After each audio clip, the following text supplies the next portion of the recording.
All right, we're diving straight into a pretty high-stakes situation today.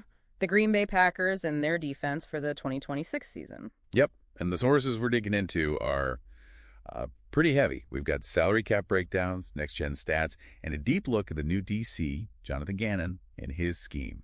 And the whole mission here is to kind of unpack the cold calculus of football, right? Exactly. We need to explain why a team like the Packers might seriously consider trading a star in his prime for, of all things, a 40-year-old veteran. Which, on the surface, just sounds crazy. It does. But it all goes back to that Micah Parsons trade in 2025. That move was a whole nother level. It wasn't just about adding a great player. It seems like it broke their entire financial structure. It created what you could call a zero-sum game. You pay Parsons that kind of money, and suddenly every single dollar spent elsewhere on that defense has to be justified. There's just no room for waste. Which brings us directly to Rashan Gary. I was looking at the numbers you sent over for the back half of last season. I thought it was a typo. It's amazing, isn't it? It was a tale of 2 seasons.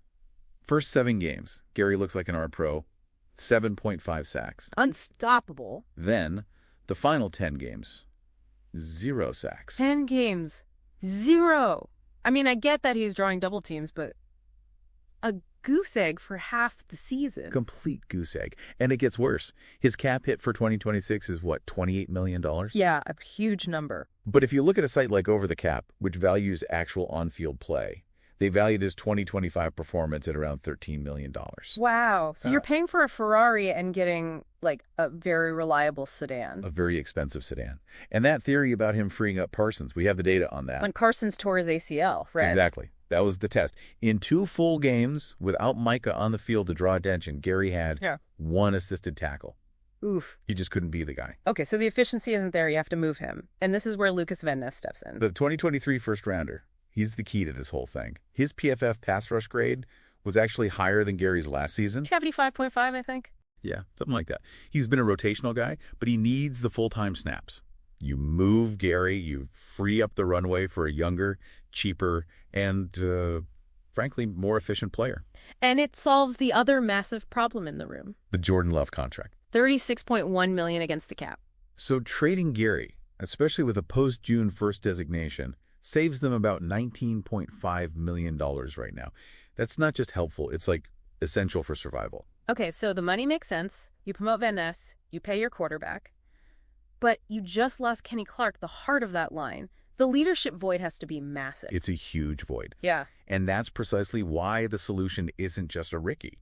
It's Calais Campbell. Hold on. You want to replace a guy in his prime with a player who's turning 40. I mean, I get the locker room presence, but can he still play? He can play the exact role they need him to.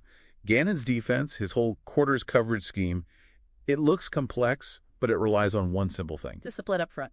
Total discipline. You need guys who can two-gap, who can hold a line so the linebackers can drop.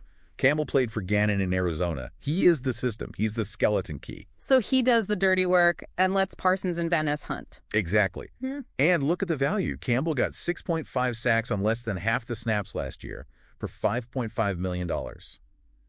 It's Moneyball on the D-line. So if you put it all together, the strategy is Micah Parsons is the sword. And Calais Campbell is the shield. He holds the line, mentors the young guys.